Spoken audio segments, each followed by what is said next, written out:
Now, with the world recession and financial crisis of 2008, 2009, the International Monetary Fund has resumed its prominence as the world's most important international financial institution.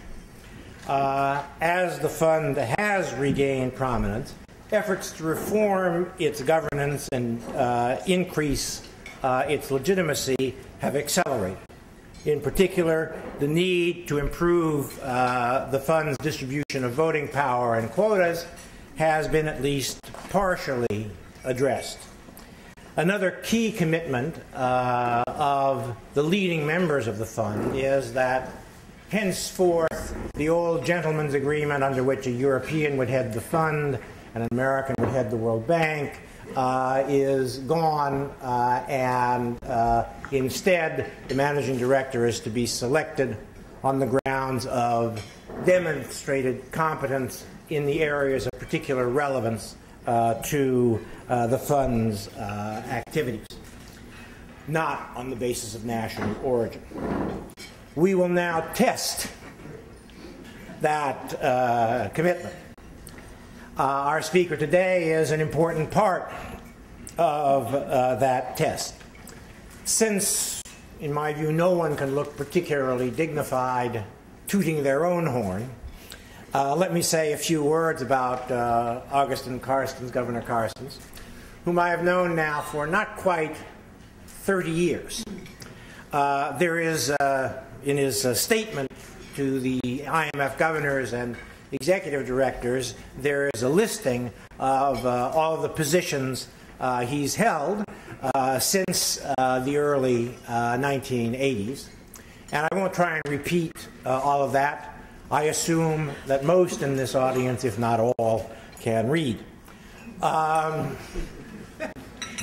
One of Augustin's most outstanding accomplishments, which is not explicitly listed, is that while a graduate student at the University of Chicago, he wrote his PhD dissertation under my direction. Now, I mention this point not only in jest. It has long been my view that for most of us, the main elements of our characters are set by the time we are in our late teens or at the latest in our early 20s, and we carry that with us throughout adulthood. Now, in performing his graduate student studies and writing his dissertation at the University of Chicago, Augustin gave early evidence not only of his intellectual prowess, but also of his capacity to understand what the job was that needed to be done and to get it done. The task of writing a thesis is not to revise all of economic knowledge, but to make at least a modest contribution to economic science on a research topic of your selection, and to do so with reasonable expedition. Among the 50 students whose dissertations I supervised at the University of Chicago, only 2 finished in 3 years or less. Kunio Okina, for many years at the Bank of Japan, and Augustin. And that speaks to, I think, his focus, his capacity to define clearly what the problem was, and his capacity to move expeditiously to get it done. Characteristics of Augustin that I think have been demonstrated throughout his career. Perhaps when I ask Augustin a question or two, I'll mention a couple of other qualifications. Let me note the next time that Augustin and I really crossed paths in a substantial way was when he became the executive director in the fund for the constituency of which Mexico is a part.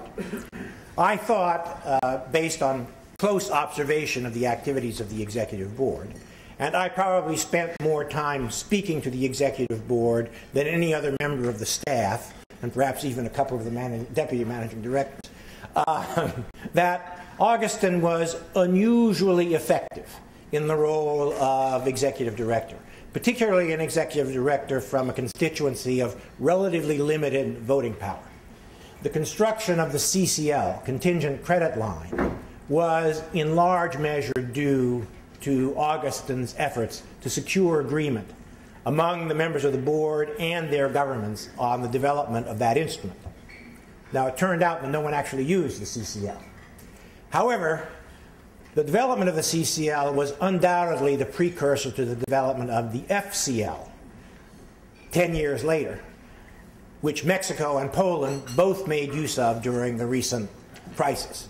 So the effect of his innovation in helping to create the CCL, and I'm sure his interest, continuing interest, in this subject as a senior official of the Mexican government, had an important influence on the IMF's extension of its lending activities beyond its key role as a conditional lender to lending on a substantial scale and perhaps on a contingent basis to countries that had generally sound economic policies but might become the victim of contagion from elsewhere in the world economy. Now, Agustin has many other accomplishments during his long career. However, I have spoken enough, and it is now time for the man to sing for his lunch.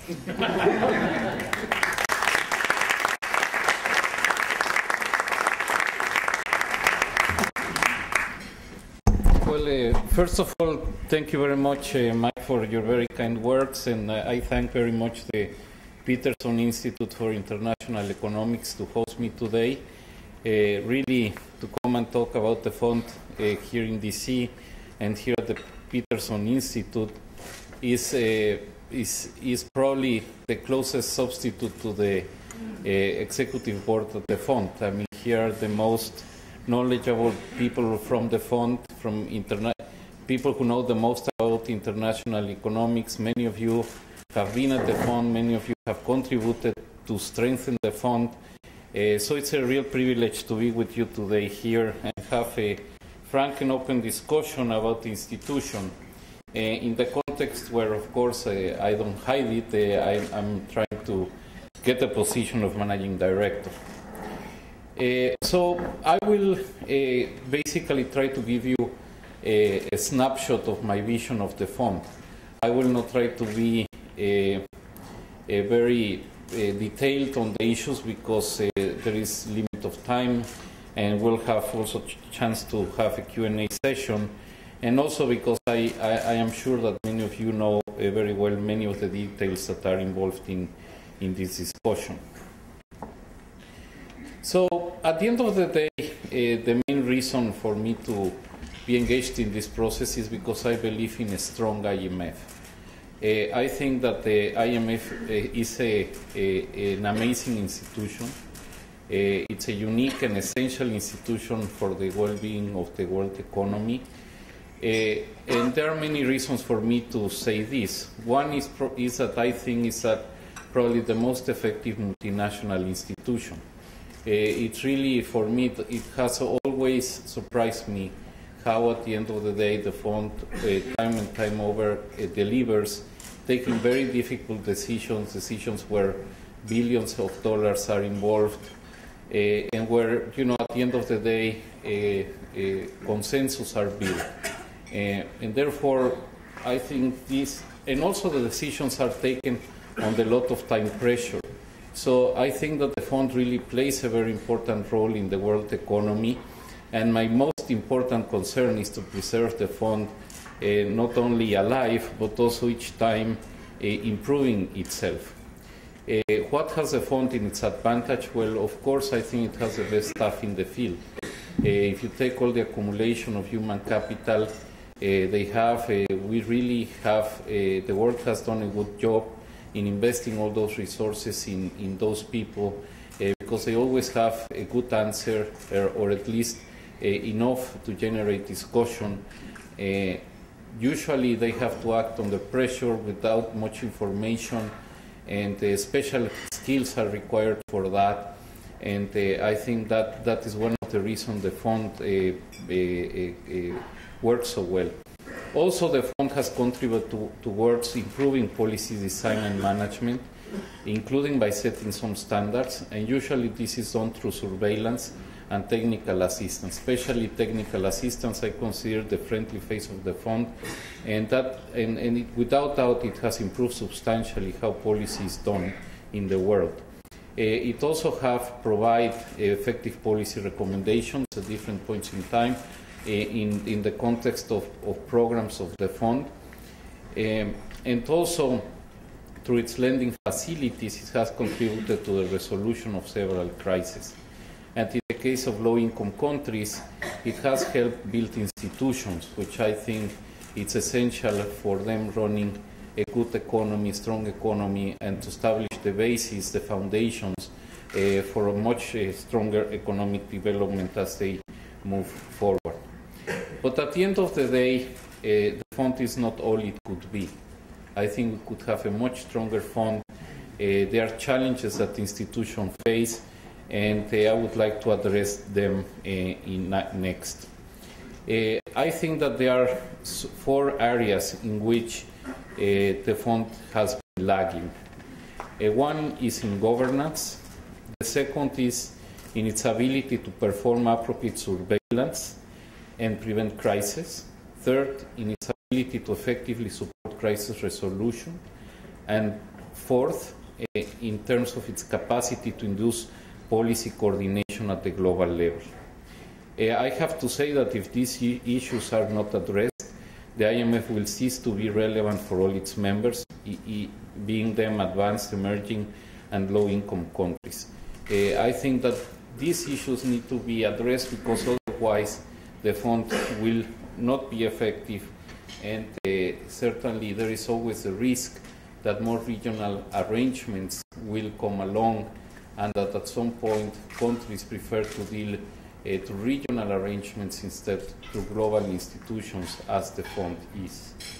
And of course we would stand a lot to lose if we move from global institutions, an institution like the fund with 187 members, to regional arrangements that of course would be partial, and we would lose very important instances in terms of policy coordination and dialogue. Now, going through one of these points, let me start with governance. I think here it's very important to start the discussion identifying what are the main deliverables of the fund as an institution. What does the fund provide? No? And at the end of the day, its main product is policy recommendations that are either derived from surveillance, technical assistance, or lending programs. No? Basically, of course, when there is lending programs, there is conditionality involved. And at the same time, especially when there is resources involved in the programs, the other thing that needs to be recognized is that public resources are being used. When the fund extends a credit, it's using the resources of all the member countries. Therefore, taxpayers' money is used. So we need basically to ensure the adequate governance for these 2 aspects to be done in an appropriate way. Basically, the main mission of the fund is to help countries take the tough policy decisions. Therefore, the policy recommendations need to be deemed unbiased, no? And really reflecting the best possible advice that is out there. And also, when we're using public resources to support a particular country, we need to be assured that the way those resources are being channeled is in an unbiased, apolitical way, in a way that is supposed to be done in an international financial institution. So, for all these policy recommendations to be heard, accepted, implemented, and from them continuity of good policy making to be built at country level, it is vital that the fund be perceived as an apolitical institution in a political environment. I mean, certainly it would be naive to think that the fund will be completely apolitical. But in its decision-making process, it has to be apolitical. Needless to say, it has to work in the context of a political environment. And there are examples of how this can work. I mean, I would say the where central banks usually work is in this context. They tend to be in apolitical institutions that work in a political environment. What allows is the fact that they have a strong mandate, the fact that they have their management is elected most of the time through merit, in a process that is open, is transparent, it goes usually to some form of legislative approval. And I think that's what the fund should aim at. No? And also for these policy recommendations, as I said, to be heard, accepted, implemented, the fund needs to preserve its legitimacy in the sense that even-handedness among members prevails, there are no regional biases, and country representation and voice is well balanced. I think all of this needs to be withheld. Otherwise, the effectiveness of the institution will suffer, the cohesiveness of the institution will suffer, and that's why I put this issue at the very top of the agenda. Needless to say, there has been some recent progress, as Mike mentioned, but I would consider the progress only baby steps. Therefore, I really think that fund effectiveness is at risk if some of these issues are not addressed relatively soon. Now, what can be done in this regard to improve governance at the fund? First of all, voice and representation of emerging market economies and developing economies should be enhanced. We need to have a change in the way chairs are conformed at the board level. Certainly, it's an issue that comes along in this presentation. Europe is overrepresented. That is an issue that needs to be addressed.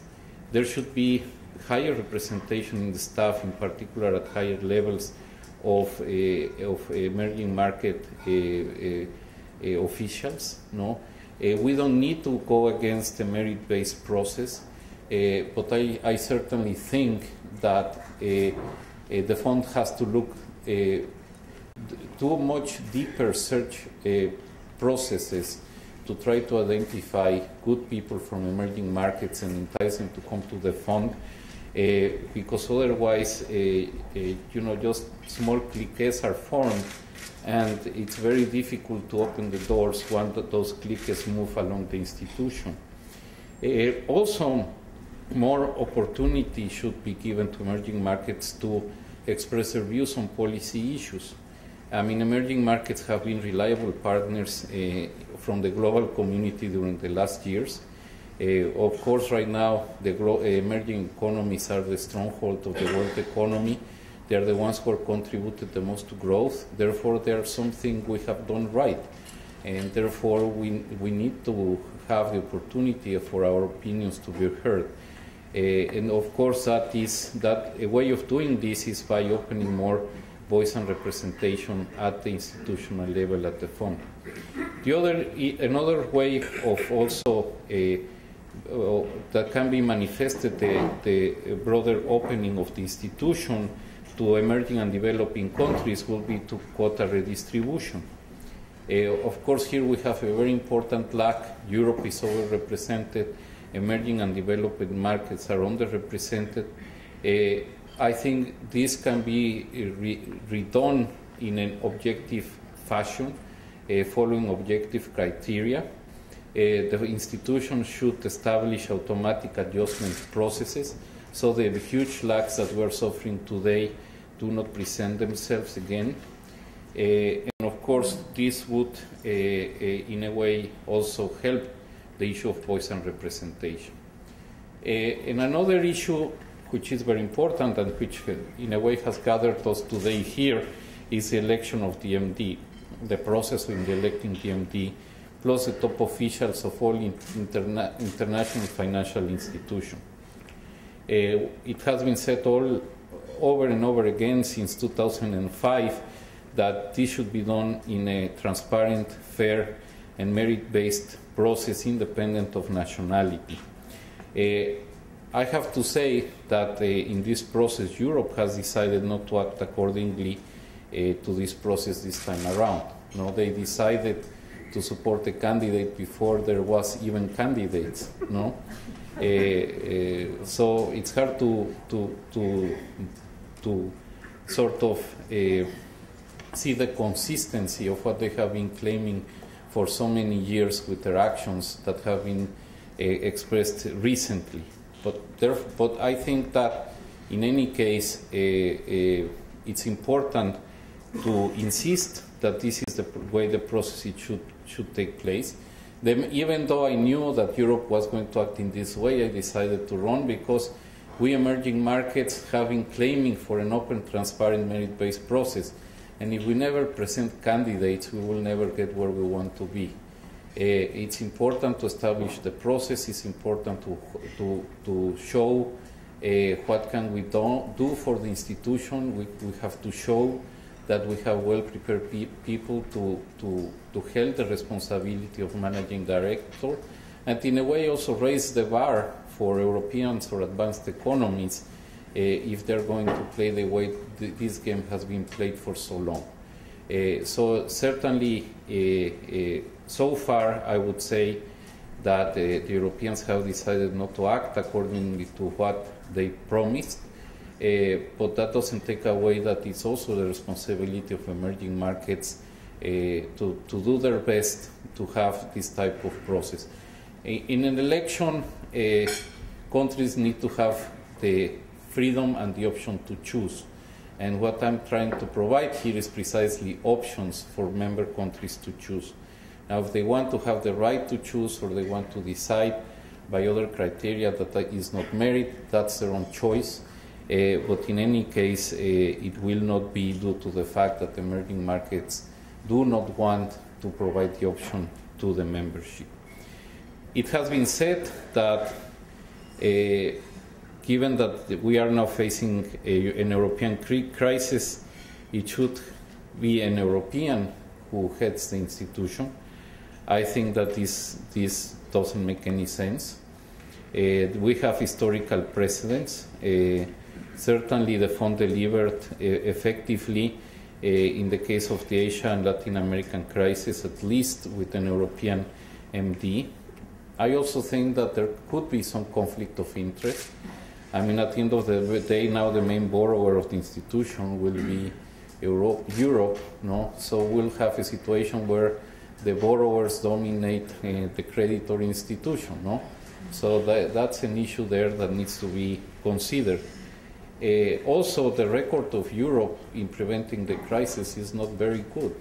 I mean, what we see now, yes, the crisis that Europe is living now was triggered by, I would say, unexpected events. But at the end of the day, now that we have time to analyze deeper the European crisis, we see that is more than anything the reflection of very profound structural issues that have not been addressed and that should have been addressed to really make the European Union strong and for it to be able to withhold difficult shocks at difficult times without all the policy instruments that other countries have. And it should have been the responsibility of Europe to ensure that the Union had fiscal strength, that the Union had enough competitiveness so that they could go away without having monetary and exchange rate policy to face shocks. Now, of course, we had this shock that was probably generated by financial instability in advanced economies, but if it hadn't been this time around, at some point in the future, other shocks might have come along. So I think Europe has to explain why did it happen that they ended up in this situation, no? And this needs to be taken into account. especially at the board level, and the responsibility it will entail for the fund to be under European leader, when there is a lot of proof that major surveillance work, major policy coordination work was not achieved at the European level. So a fresh pair of eyes would also help. I think a non-European would have more freedom to speak up its mind and to really induce a fresher discussion and get probably more effective solutions.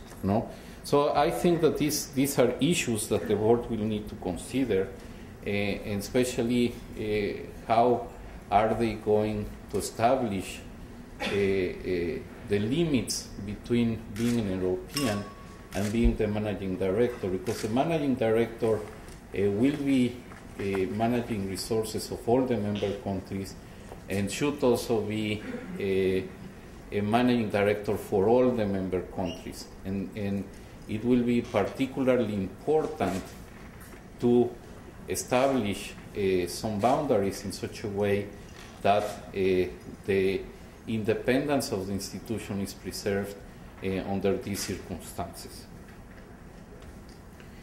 And there is also the point that, when you have problems, you should call the experts. And I have to say that we in Latin America have a lot of expertise in solving crises. We certainly didn't enjoy the ride, but in my career I have participated in many crisis resolutions, and I point at my own country, Mexico. When I started my career, when I was Mike's student, Mexico was a basket case. We really had very difficult situations. Certainly a lot needed to be changed, not only from a policy-making point of view, but also from the institutional point of view. And since then, Mexico has turned things around. Now we have a very solid economy. It's an economy that, even should be an example for some advanced economies. We had a debt-to-GDP ratio of 35%. We have a pretty much balanced budget. We don't have inflationary pressures. We have record high level of international reserves. Mexico is already Basel III compliant. We don't have any problems with our sovereign debt. The economy is growing relatively well, So this is a result of being able to solve effectively crises and to establish policies that have guaranteed the good transit of Mexico even through very turbulent periods. So why should the fund consider me for this position? First is I already made the point of emerging markets. Second, I think I have the merits, the ability, and experience to lead the institution. I have the academic credentials, thanks to Mike.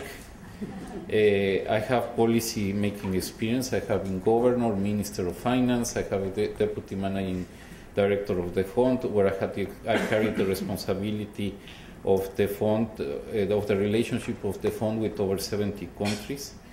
I already mentioned I have broad experience in crisis resolution. I also know the institution, the fund, from 360 degrees. I know it from being executive director, from being member of the staff and management as deputy managing director, and I also know it as an authority. I think I have political and diplomatic skills. To pass 4 budgets by almost unanimity in a country where I was representing a minority government takes a lot of skills, a lot of white hair, but if you don't have political skills, you won't get there, And I also, more than anything, I think I have the capacity to provide intellectual leadership to the institution. I think that it's not enough to be able to gather and to try to engineer consensus, to be able to have diplomatic skills to bring people together. I think that we are looking at unprecedented times where unprecedented solutions need to be provided. And for that, we need somebody who can provide that intellectual leadership, that has been exposed to the need to innovate in policymakers in policy making in very difficult situations. And I have been there, and I think I have delivered, and therefore I think I can provide that intellectual leadership that the institution needs. Now, moving quickly to other items, the issue of surveillance. How can surveillance be enhanced, and ultimately how can we prevent crisis to happen? No? Of course, we will always have crisis. I mean, it's something that we will never be in a bliss situation there, but we certainly should be able to minimize the incidence of the crisis. No? We have to do a close analysis of what happened in the most recent past. And I think the recent financial crisis happened because, first, we had very light surveillance in advanced economies. I think that insufficient resources were devoted to surveillance. I remember at the time I was at the board, at the fund, we were in management struggling continuously with the amount of resources we had. I think that we were running an institution very thinly, and I think one area that suffered was precisely surveillance to advanced economies. In a way, because the conventional wisdom was, you know, things are okay, so why should we look into something that is okay? Of course, when you fall into those situations, it's exactly when you get surprised. I also think there was a lack of motivation at the institutional level, given the lack of interest at the country level. No? I mean, I think many staff members would say, well, why should we engage in a discussion with a country X if the authorities at country X doesn't take our opinion into account? No? I also think there was insufficient attention at the regional level. For example, I think that the underpinnings of the European Union were not sufficiently tested and contested. I mean, I don't think that there was enough discussion if everything it takes to have a currency union in place under any scenarios, if the conditions were met. And I think that desire to question something that was taken for granted is something that the institution didn't do good enough during those years. Also, I think there was insufficient surveillance and understanding of financial sector issues. And I always, since financial sector issues, especially banking crisis, have been a repetitive event in many Latin American countries, I have studied them a lot, and I always have said that, you know, financial sector problems are similar to high blood pressure. In medical terms, high blood pressure is called the silent killer. And it's because you don't know that you have the problem until it hits you. And that's usually what happens in financial sector issues. In financial sector, you see booms all over the place, everybody borrowing, everybody lending, the price of assets going up, everybody's happy until it hits you. And I think surveillance needs to be ready precisely to do the job when we know that this is one of the manifestations of the problems in financial sector issues. Now, what needs to be done? First, I think that we need to have more staff dedicated to surveillance. I think that the fund is run in a shoestring. And I think that we certainly have made some efforts to save some resources. I think that we all have the responsibility of making good use of public resources, but at the same time, I think that the savings that have been made in the institutions have been far outweighed by the huge costs that the world economy is paying in the sense of not having an appropriate whistleblower that can question policies at all levels at the right time. I think that this trade-off has been completely misunderstood, and I think that we need to strive for a much stronger institution in that research, in that respect. I also think we need a more intense and inquisitive surveillance. The institution should second-guess conventional wisdom and authorities. And I think oftentimes at the staff level and at the board level and at the managing level, there is reluctance to go in that direction. In that sense, staff and management should take more risks in their assessments, and the board should be open to this. No?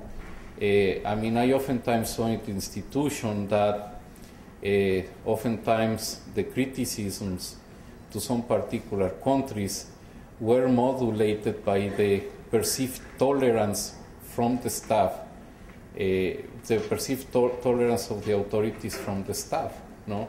How much criticism will country X tolerate? No? And so we would try to go all the way to that limit. No? Of course, it's not pleasant to have discussions with authorities. It's not pleasant to confront authorities, mostly because they are, at the end of the day, your bosses. But then again, you're not doing them a favor if you fall short of speaking out what you believe the real economic situation in the countries. Therefore, I think that the management should encourage that risk-taking, because otherwise we are sort of just pretending to do surveillance, no? And I don't think that's the role of the fund. I also, and this probably is changing already, but I think that we need to combat the emerging market bias. No, I mean, for decades there was this issue that emerging markets are the weaker link in the chain, and therefore we should concentrate in them. When I was in management at the fund, early warning exercises were only done for emerging market economies. There was the assumption that no crisis would happen in advanced economies. And of course, that wasn't necessarily the best possible assumption. I also think that in terms of financial sector issues, together with the regulatory and supervisory authorities at the country level, the fund was lagging behind innovations in the markets. No, I think that innovation was let loose many decades ago, and we're trying to, and authorities and regulators were behind the curve most of the time. Now with Basel III and so on, the recent regulatory reforms, we're trying to reset this balance, no?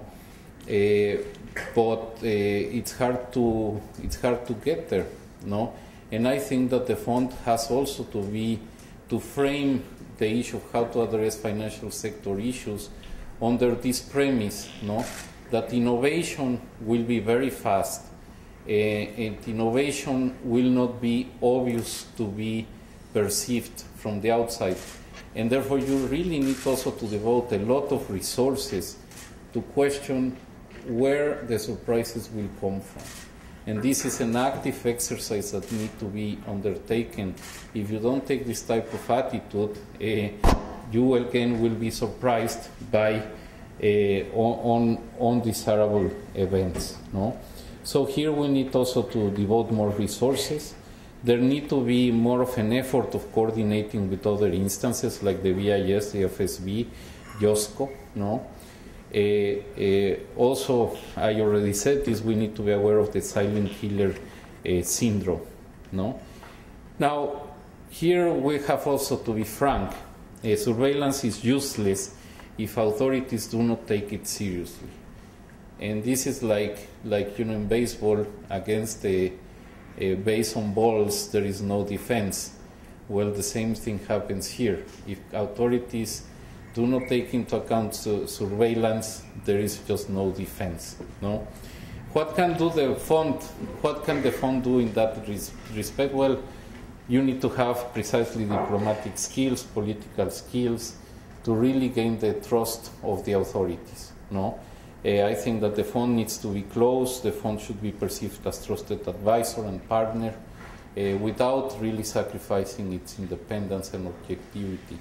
It's a matter of attitude, and it's an attitude that needs to come from the top of the institution. If the managing director doesn't have this attitude to open up, work with the authorities, be close to them, and get to the point where it can express its most honest feelings to the authorities, then surveillance at the institutional level will not work, and therefore we will not be having a strong pillar in the world economy out of surveillance. Now let's move quickly to crisis resolution. I would start with lending facilities and quota amounts. What we see today is as we face new crises, we're always surprised by the fact that the lending programs now require a much higher quota size. No, I mean, we're talking now in the case of Greece over 30 times quota, probably going much higher than this because we really don't know what the fund recently has negotiated, so I wouldn't be surprised if it's 40 times quota, 50 times quota. No, when Mexico had its program with the fund in 1995, we were breaking new ground, and our program was probably 7 times quota. Now we're talking 30 times quota or 50 times quota. No, so shouldn't be surprised by this. Probably not, because the size of the world economy has increased, financial interconnectedness has increased, financial transactions have increased, and at the same time quotas have been lagging behind in size. No? In any case, so it's important to have this adjustment in quota size, and obviously if we have the adjustment in quota size, it would allow also for the quota redistribution, so we would be achieving two objectives with one change. No, the fund also should think of developing further lending instruments. I think that the facilities like the FCL should be more encouraged by what Mexico and Poland and Colombia have done in using FCL. Should help in sort of reducing the negative aspects of using a fund program. I think today for many European countries would be useful to have an FCL, no?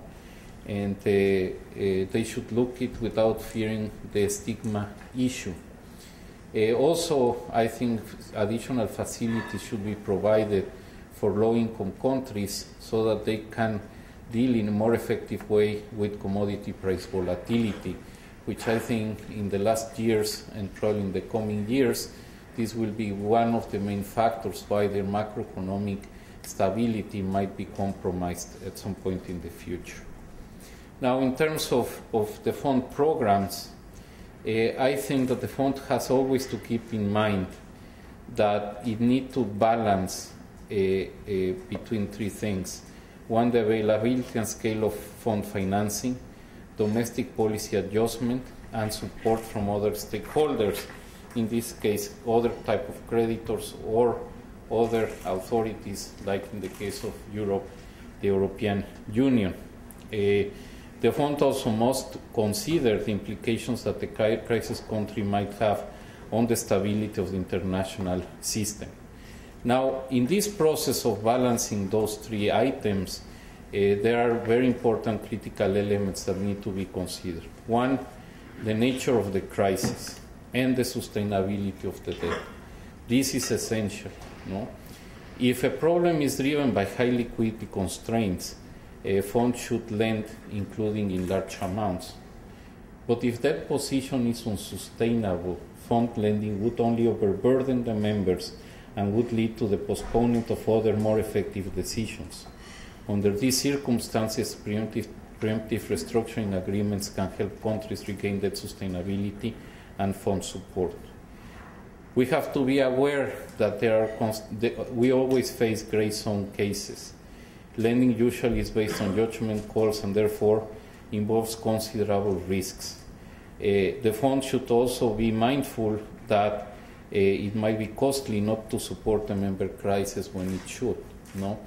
But I think that the fund needs to keep this criteria in mind and be consistent in applying them.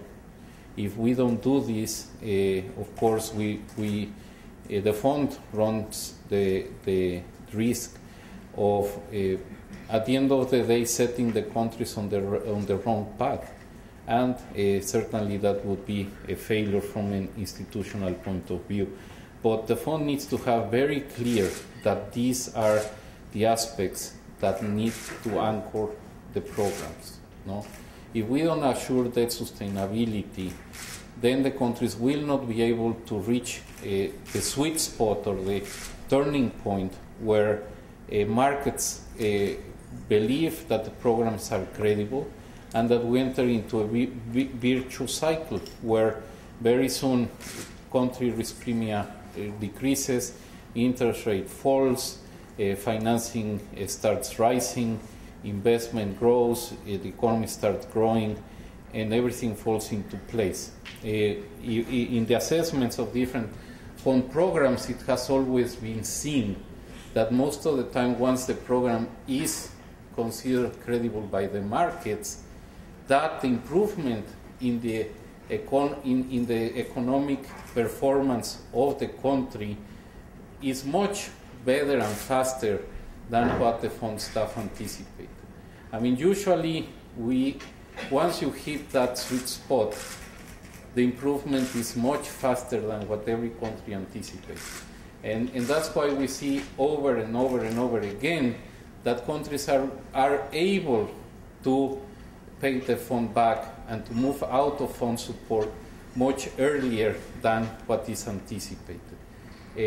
So when you're dealing with a crisis situation, basically what you want to get is to that point, no? And there you have to, the fund needs to make an objective judgment call, an objective analysis, and then a judgment call of what is the optimal combination between fund support, country authorities, domestic policy decisions, and the involvement of third parties. I think this framework needs to be kept in mind, especially now where tough decisions will need to be taken in the near future about many important countries. Also, the fund should look into how can work together with other lending of last resort options. How can add to the firing power of the world economy to prevent crisis and especially to solve crisis. In this case, it has to work together with try to exploit other regional arrangements, and also need to work together with central bank swap arrangements, even though I think that the fund should not have a coordinating role in this respect. Finally, let's move to the IMF as catalyzer of policy coordination. Well, I mean, I don't need to stress this point here in this institute. I mean, that's what you have been claiming for and analyzing for many, many years. We don't have any doubt that international policy coordination is essential, but it's extremely difficult to engineer. Why is that? Because at the end, all politics are local, and we shouldn't fool ourselves in that respect. What are the challenges today? Global imbalances, and I will not go into the details. The spillover effects of major economies' policy decisions. For example, capital flows to emerging market economies as a result of very expansionary monetary policy in some advanced economies. The introduction of macroprudential measures, including reserve accumulation and capital controls, and also commodity price increases. And this is just a few of the aspects where some spillover of major policy decisions in advanced economies are having on emerging markets. Another major challenge is the European Union. Certainly, the European Union in itself is very important, but it plays such an important role in the world economy that is something that needs to be addressed from a global point of view.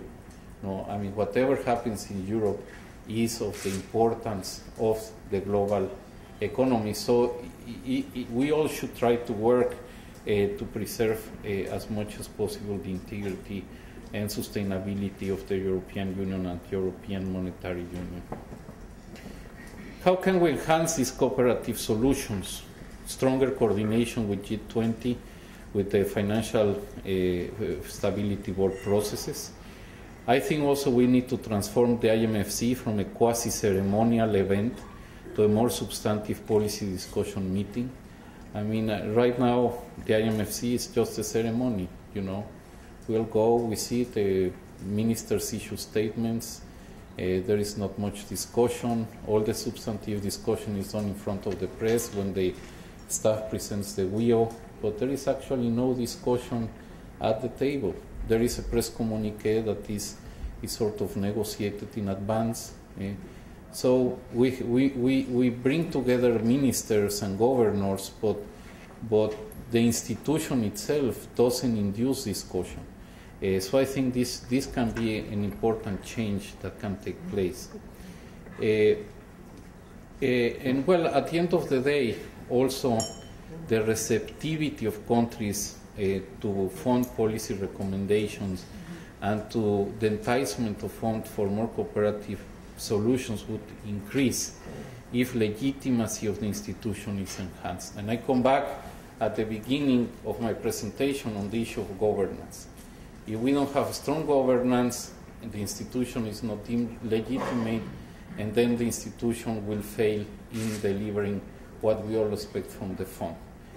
So everything is tied together, especially, you know, when, again, the main deliverables of the fund are policy recommendations.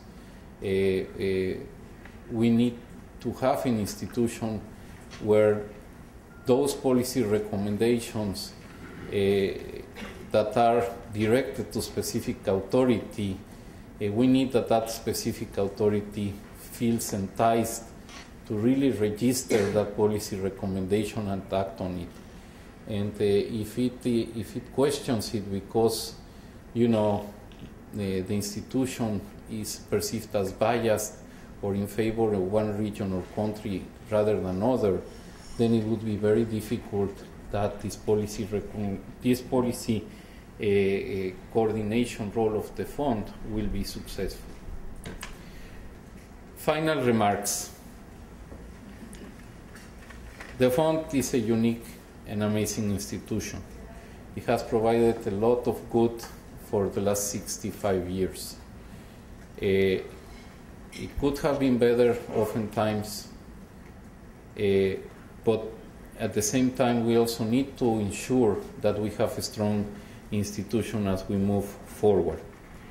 The fund it's unique in the sense that it can provide the capacity and credibility to avert crises and resolve them when they occur. And for this, it is indispensable to have a legitimate government structure. And for this, it's also very important that the new MD is elected in a transparent and on the basis of ability and experience. Thank you.